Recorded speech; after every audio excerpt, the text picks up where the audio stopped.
আমরা প্রত্যেকটা বাঙালিরা বিজয়া দশমীর দিন একটা স্পেশাল রান্না তো করেই থাকি, তাই না? আমাদের বাড়িতেও সেরকম একটা ভালো কিছু রান্নাই হবে আজকে। আজকে ভাবছি একটু মাছের মুড়ো দিয়ে ছ্যাঁচড়া রান্না করব, একদম বিয়ে বাড়ির মতন, মানে ভোজ বাড়ির মতন।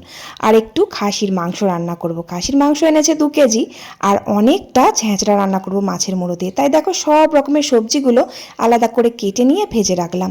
পটল, ঝিঙে, আলু, কুমড়ো, মূলো, বরবটি আরও নানা রকমের সবজি ছিল। আজকে কিন্তু 13 জনের রান্না কিন্তু আমি একাই করলাম।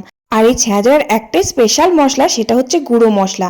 এই যে সমস্ত গোটা মশলাগুলো ভালো করে একটু ভেজে নিয়েছি। মশলাগুলো দিয়েছি 5 ফোড়ন, জিরে, তেজপাতা, দারচিনি, এলাচ, লবঙ্গ। সমস্ত গোটা মশলাগুলো একটু কাঠখোলায় ভেজে নিয়ে তারপর শিলে গুঁড়ো করে নিয়ে লাস্টে নামাবার সময় একটু চিনি, একটু মশলা আর একটু ঘি দিয়ে নামিয়ে নিলাম। আর খাসির মাংস অনেকটা, তো তাই হাঁড়িতেই কিন্তু রান্নাটা করেছি। কড়াইয়ে কষিয়ে হাঁড়িতে বসিয়ে দিয়েছিলাম। ব্যাস, আজকে সবাই মিলে একসাথে জমিয়ে খাওয়া দাওয়া করলাম।